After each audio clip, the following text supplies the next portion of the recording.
You're listening to Everybody Pulls the Tarp, the go-to podcast for high performers. I'm Andrew Moses. Each week, you'll hear my thought-provoking conversations with Olympians, pro athletes, CEOs, elite coaches, best-selling authors, and other high performers to uncover their secrets to success. Get ready to be inspired each week when we talk about leadership, teamwork, work ethic, and more. Are you ready? Let's go.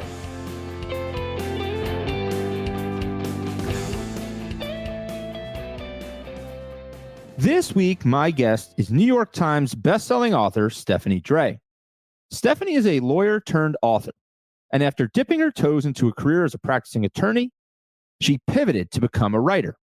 After all, she's been a passionate and gifted storyteller since her days as a little kid. As you'll hear in our conversation, Stephanie spent much of her childhood traveling in the back seat of her grandmother's car with her cousins and her sister. And it was on those car rides that she tells stories and have everyone on the edge of their seats. But while Stephanie remembers having an interest in being a writer from a very young age, when it came time to start her career, she initially chose to be a lawyer, based upon encouragement from her mom to pursue, as she puts it, a more reasonable career path. So she started her career as a practicing lawyer, and like I said earlier, eventually changed course to chase her dream. Now, Stephanie is a best-selling author, and her work includes novels like The Women of Chateau Lafayette, America's First Daughter, My Dear Hamilton, and many more. Her books have been translated into many languages and often sit atop lists for the most anticipated reads of the year.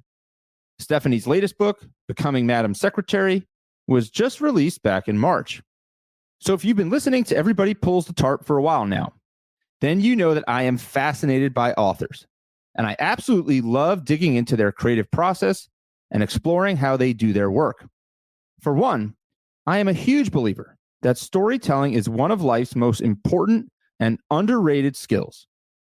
We can all use storytelling as a powerful tool to form deeper connections with others and communicate ideas that stand the test of time. Plus, I also believe that there's just so much in an author's creative process and workflow that we all can apply to our own lives, both personally and professionally, regardless of what it is that we're working on. So on that note, this conversation that I had with Stephanie is one that I'll be thinking about for a long time. It's filled with so many powerful lessons about learning from others, turning ideas into compelling stories, cultivating passions into professions, and so much more. I just can't wait for you to hear this one. So let's pull the tarp and get straight to best-selling author Stephanie Dray. Where I want to begin, I want to go way back. You have said that you have in many ways been a storyteller since you were a kid. You've talked about traveling around as a youngster and with your grandmother and your cousins, sitting in the back seat, telling stories to keep other kids in the car entertained. And I'm curious, Stephanie, as you think about those moments so long ago, what was it about storytelling at that point that you found so fascinating? Well, I did love the reaction of my friends and my cousins and my sister, how they would get excited and they would sort of be spellbound. You know, there's a certain amount of power in storytelling. You have their attention and you get to press home a message or excite them or depress them or make them cry. My sister's still mad at me about certain stories I never finished telling. So that was really fun as a kid. And, you know, I got more sophisticated as I grew up, but those are my roots. Where do you think the ability to tell interesting and engaging stories at such a young age came from? Well, I would jokingly say that it came from the necessity and the hallucination of being trapped in a very hot car in the summer. You know, my grandmother used to cart all her granddaughters around with her in the backseat of her lime green Ford Fairlane as she was visiting garage sales. And I think she would get arrested if she did this today because we would be locked in the back and it was so hot, it could melt vinyl back there. So, you know, just keeping my sanity was probably how the capability came about. But also, I think, you know, storytelling runs in families. A lot of people who visit with my family, they probably get tired of us because at meals, we're always telling the old family stories over and over again. And we're amused by them every time, but I'm pretty sure my husband's kind of over it. I'm sure there are great stories. I'm curious, like when you think back on those early days, were there signals that you were picking up on from others in the car that told you that they were particularly engaged and compelled you to continue on a certain path? Oh yeah, you could see the wide eyes or they would shiver or whatever. And I do remember distinctly telling ghost stories once at a sleepover at my parents' house. And in a particularly suspenseful moment, I did not plan this, but it just happened. The shade flew up and scared all these girls. These girls went screaming out of the room. My parents thought I must have done something to them, but no, it was just a well-timed happenstance of the shade. And that was something fun too. So you watch these things and glory in them. That's wonderful. I could just picture that moment. Stephanie, I'm curious, what's the first memory you have of writing a story down? When did you write a story down for the first time? That is a really good question.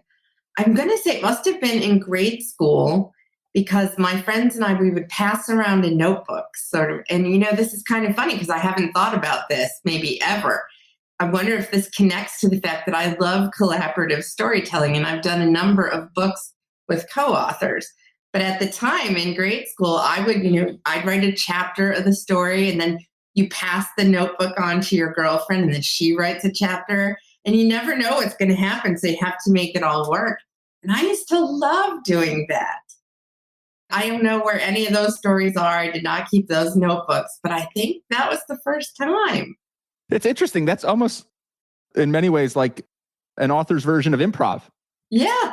Yeah. Many people that I've talked to point to experiences with improv as teaching them powerful life lessons that they're able to use in different skill sets. And I agree with the connection. I think that you suspect is there, that, it probably taught you things that you've used throughout your life. We talked about before we started recording some of your collaborative work. You're an author who collaborates with a lot of co-authors, not just books that you've written with one author, you've written books with groups of authors, which is really, I'm sure, very challenging and also a really positive experience in many ways. So let's assume the first time you wrote a story on a piece of paper was in grade school when you're passing those notebooks around. Was there a point when you said to yourself, I might be pretty good at this, or this is something that if I put some energy towards it, it could develop into something?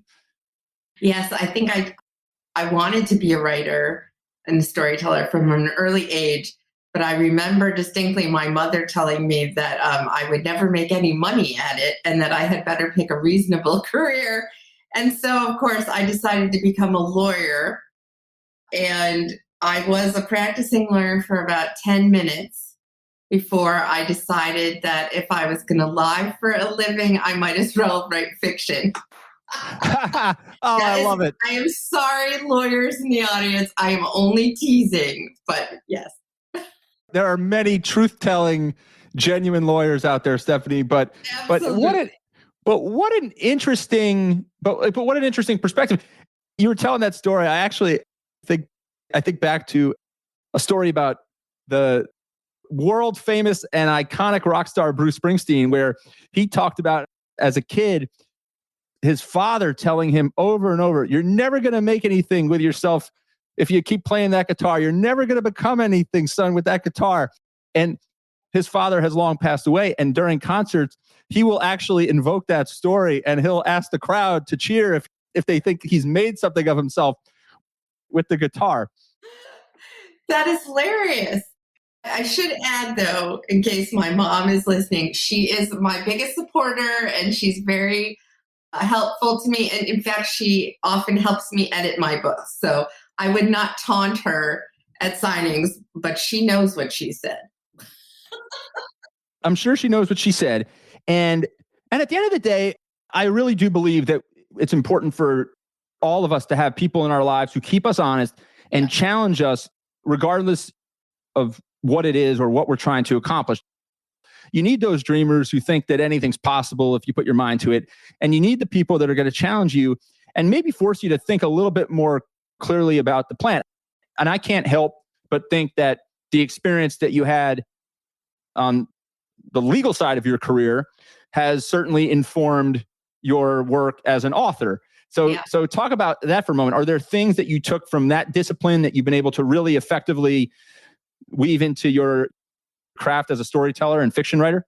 Yeah. So what I loved studying in law school was constitutional law. And while I certainly don't practice constitutional law, I write about the American Constitution, its rise, and the American founders.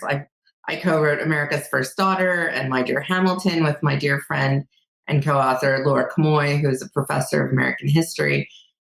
I think the legal, synapses that still exist in my brain do inform what I write about in that respect. They help me give a broader understanding about jurisprudence in the United States, or really the art of self-governance. So it's sort of, I wouldn't say that it fired my interest in republics and the rise and fall of them, but it definitely had a lot to do with it. So it lets me talk about them at least somewhat intelligently. You talked about storytelling and family stories and reminiscing. And I also am curious to ask you about your grandfathers. Yeah. You talked about spending a lot of time over the years, and as a kid, listening to your grandfathers tell stories. Both of your grandfathers enlisted right after Pearl Harbor. For me, my grandparents on my father's side are Holocaust survivors. Oh. So I had, and my grandfather has passed away many years ago, but while he was alive, and I'm fortunate that I still have my grandmother with me today, I am constantly asking questions and I'm constantly listening. And I'm amazed at how often the stories that they've told me become part of kind of the fabric of who I am. Yes. And I'm curious, when you think of yourself as a listener, right? Because I think on one side of the coin, great storytellers are really good at telling stories. But I also think that on the other side, to be a good storyteller, you have to be a great listener, a great reader, and all of these things. So I'm curious, like, what was it about those stories that have been so compelling to you? Well, my grandparents all survived the Great Depression, and they all had stories from that time that were a lot more dramatic than anything that I experienced in my lifetime. I grew up in a relatively charmed period of history, which we often take this for granted, but the times that we are living in are the greatest period of relative peace and prosperity in the history of the world. So definitely listening to my grandparents talk about the before times, where they went through, what they struggled with, what their parents went through and struggled with, it kept me humble and it stuck with me. I mentioned my grandmother taking us around in her car for garage sales. Well, think about that. That's the Great Depression lingering in her brain. She's always looking for a bargain and still trying to be frugal, as if she never knows when the whole economy is going to collapse. So those were compelling things for me as a kid, but they remained compelling. I was very lucky to have my grandparents alive until quite late in life. And I was still getting stories from my grandfather before he died. He was telling new things that he hadn't wanted to talk about before, about the war. And even after he died, we found things like, wait a minute, he fought in Eastern Europe. When was that? So it was on his service record. So yeah, I think that our connection to our past always informs our present. And you've got to give the people in your life their due. They went through things. So beautifully said. I'm kind of veering off here from the camera and looking at above my door here in my studio is a picture of my grandmother's home in Germany. And it's a picture that has always sat kind of atop the front door. So like when you're walking out of her house for many, many years, it would be atop the front door. And I asked her about it many, many years ago. And I said, first, what is that? And then she said that was my home in Germany that I left when I was 6 years old to come to the United States. And I leave it there as a reminder to never forget where I came from. I'm getting really teared up. I mean, it's terribly sad and tragic and also really beautiful that she wanted to hold on to that. It is beautiful. And I want to hold on to it too. And I asked her if she could make me a copy. And I have it above the door here in the office studio. And for me, I think about it the same way. You used the word before, humble. Yeah. I think what my grandparents went through keeps you humble. It reminds you, it gives you perspective that no matter how difficult things may be today, that it certainly could be a lot worse. And it's something that, it's always going to be a part of me. I'm curious, like when you think about, all of us are kind of the aggregation of the ideas and the perspectives and the experiences of people around us, people who came before us, and people that kind of pour into us in the present time. As we kind of think about it through the lens of your creative process, talk to me about that. Like, how do you take these ideas that you become passionate about, the ideas that you encounter, stories that you run across, and how do you weave them into ideas that ultimately become books? So I'm always sort of looking for the nexus between what I am passionate about writing and what the market will tolerate or what they want. And sometimes that's a challenge. For example, with the last book I wrote, The Women of Chateau Lafayette, I had really originally wanted to just write about Adrienne Lafayette.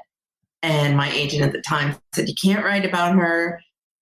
She's not American, for one thing. She wasn't a queen, and she didn't even get her head cut off during the French Revolution. So this book will never sell. I want you to write about World War II. And I was like, World War II? I've never written in World War II before. I don't know anything about this. But then I thought, well, I do, actually. I have grandparents who fought in World War II, and I wonder if there is a connection between Lafayette and the Nazis, which seemed unlikely. But in fact, when I looked into it, I found that Lafayette's ancestral home was used as a shelter to hide Jewish children during the Holocaust. And once I saw that nexus, I was like, aha, here are things that I am very passionate about writing. And here is the World War II angle that my agent says is marketable. And now I have to discover this story. And so that happens all the time. With my latest book about Frances Perkins, I knew that I wanted to write about another founding mother. I'm very passionate about writing about founding mothers.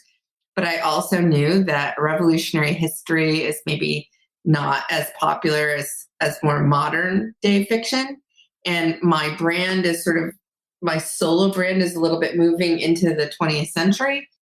So I thought, well, who is a greater founding mother of the 20th century than Frances Perkins? There is no one. And I often say, not only was she an important woman in history, I think she was the most important woman in American history. I will die on that hill. And I think when people read this book, they're going to, want to climb up on the hill and mount the cannons with me and fight the battle. But that's sort of how the creativity and the business side merge. You have to write about what you're passionate about, or else it will never succeed. But you also do have to have that informed by the market. I think that's important. Yeah, I think so many artists in different disciplines struggle with kind of the creative liberty versus the business side, and doing something that you can commercialize and successfully commercialize. And I've talked to so many authors and songwriters and others from different creative disciplines who say, look, like at some point you've got to recognize that if you want to do this for a long time, then at some point you need to find that nexus between what people will buy and what you're passionate about doing. And neither, you can't all or either way. Like if you just do all kind of for the business side of it, it's not going to work because you're going to lose the passion. And if you do it all for passion and nobody wants to read it, it's going to be very hard to stay in the profession. So I'm curious, once you get to an idea that is kind of at that nexus, it's marketable, there's enough passion, there's enough rabbit holes for you to dive into on this thing, and your agent says it's a good idea. What's take me through the timeline? Because I know we've talked about this too. Every author has a different timeline, a different pace at which they work. Some authors have 300-page outlines and figure it all out at the beginning. Some people kind of have wireframe skeletons and figure it out as they go. Take me through the Stephanie Dray workflow. How long? What's involved? What do the outlines look like? I'm really curious. So it's different with every book because I write generally about real people. And so I don't have as much say about where the story is going to go.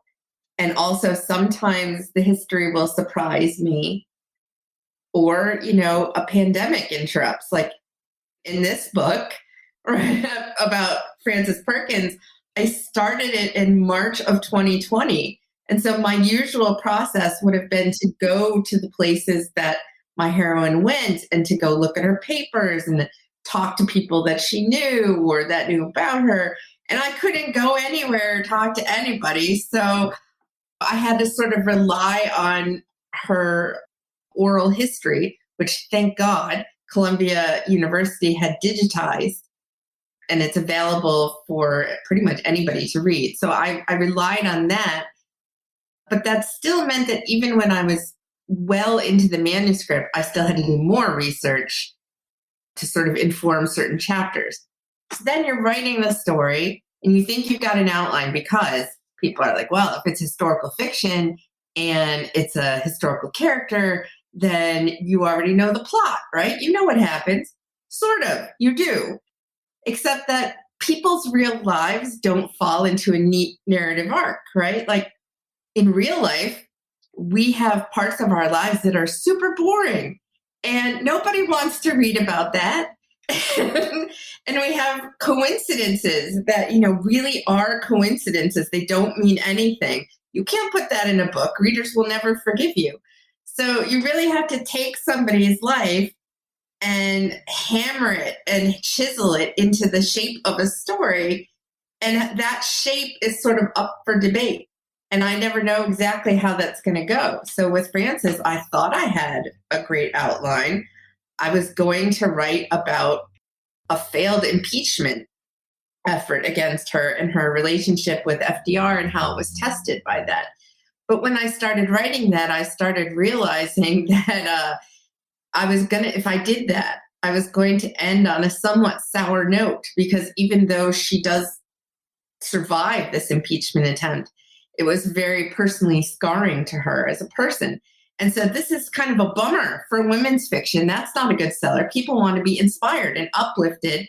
And so I thought eventually the better story, the better shape to the story, was to show how she became comfortable in the role of cabinet secretary. She was our very first female cabinet secretary. And so that was a new thing for her, a new thing for the nation. How did she become that woman? So that's why it was becoming Madam Secretary. But there were a couple of iterations, including one where I was trying to tell part of the story from her assistant's point of view. And he was young Wyzanski, who was her solicitor of labor.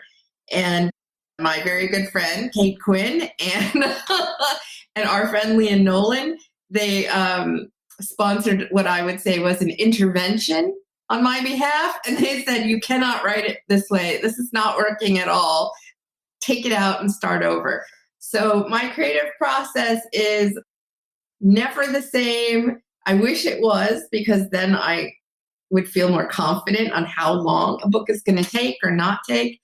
But I just kind of go with the flow and see where we end up. I got so many questions, but that was just a wonderful explanation. Stephanie, you mentioned feedback from other authors and friends of yours. So I want to put a pin in that. At what point do you bring feedback in from others? When do you start those feedback loops? Is it from the beginning, halfway through, when you've got a draft manuscript? Take me through that for a second. Usually I would wait until I have a draft. But when you have very good friends who are extremely talented, you can show them something like, will you just look at this prologue and tell me if this is the right starting point, if this is going to work. And sometimes they will do that for you, and that is invaluable. But also there's a lot of just talking. You tell your friends what you're doing, how you're approaching it. And I remember telling them, I'm going to try this from Charlie's point of view. And then being like, are you sure? I felt sure at the time, but I was mistaken. You were mistaken. And we learn as we go. That's right. Now, going back a few minutes in the conversation, you were talking about your typical process. If there isn't a global pandemic that limits travel and access to different buildings and places, you go and you do a lot of in-person research and discovery. So under normal circumstances, when you are doing that, what types of things are you looking for? Like, what are the things that when you see something, you say, I need to double, triple, quadruple click into that and do more? Like, what is the signal? Because whether somebody listening is writing a book, we're all constantly kind of on the hunt for information to help us with different initiatives and things that we're working on. And I'm curious, how do you identify something that you want to dig a little deeper, and how do you connect those different webs? Well, usually I want to dig deeper on things that either are in controversy. So I want to make sure that it's true, or make sure that I have evidence for that assertion. Or I want to get a sort of broader thematic understanding of what I'm writing. And I'll give you two examples from that. The first, I'll go back to The Women of Chateau Lafayette. I had read that there were secret tunnels in this castle, but I didn't have any proof of this. And so I thought if I went to France and I looked for them myself, I would have the proof. So I did. I went to France. I went to this castle. I looked for the tunnels and I did not find them. So I thought, well, this is not true. I'm going to have to, shift the story around. But then I was at the New York Historical Society and I found pictures of the tunnels. So I knew that they existed. Another example is when Laura Camoy and I were just finishing up America's First Daughter, we went to Monticello to just sort of confirm everything that we had written and known about the Jefferson family. And while we were there, we were able to go upstairs into Martha Jefferson's bedroom, which no one had been allowed up there before that time. And when we were up there, we suddenly realized that her bedroom is above her father's bedroom. But Jefferson, gets to see the beautiful part of his plantation, all eye level, the flowers, the gardens. He gets to see the pretty.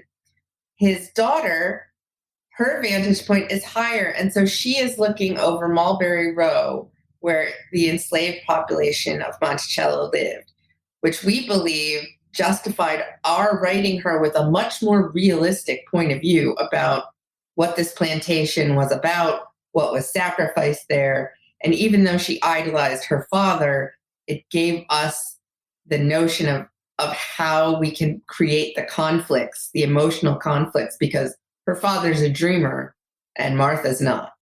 So these little things that show up when you're actually in a space and walking the paths that your heroine walked enrich the book that you're writing. It's interesting. I'm like obsessed with the little details.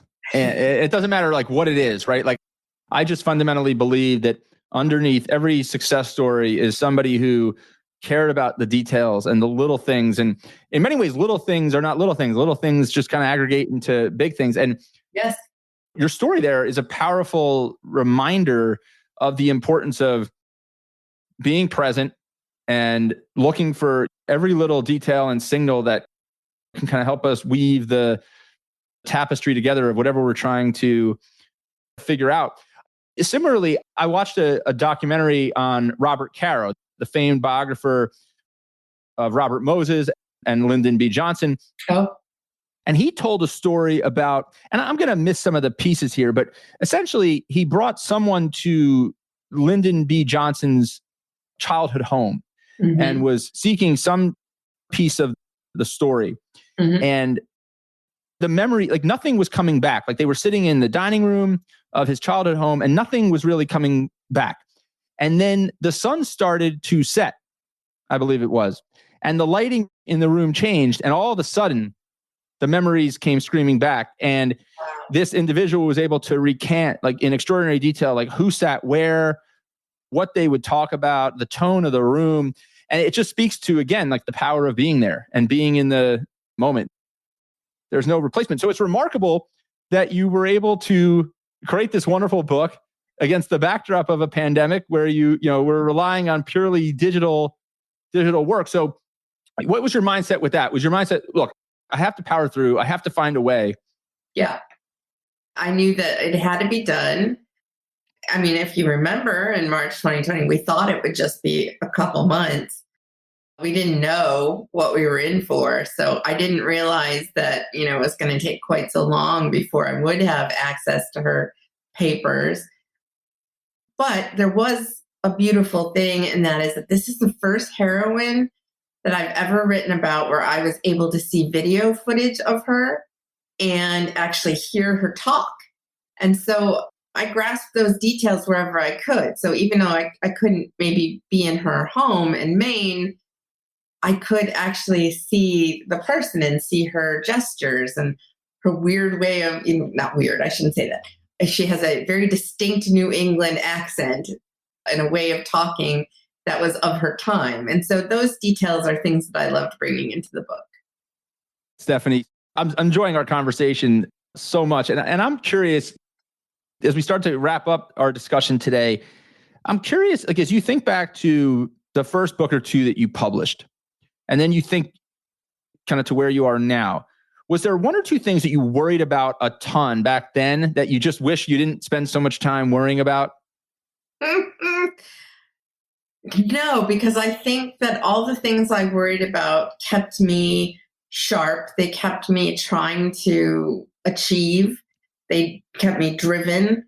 And so even though there are definitely mistakes that I made and paths that I shouldn't have gone down, I learned from all of them, and they helped me get to where I am. And I still have a long way to go. We all have a long way to go. Everybody tries to figure it out day by day and does the best that they can with the resources they have in the moment.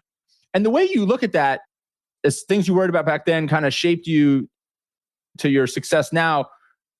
To me, it's similar also to the story you told about your mother. Your mother challenged you when you were younger to find a profession where you can make some money and make a living, but she's still your biggest fan, and she's cheering you on and reads the books and gives you feedback. I think you can look at things from both ways and see how powerful that is.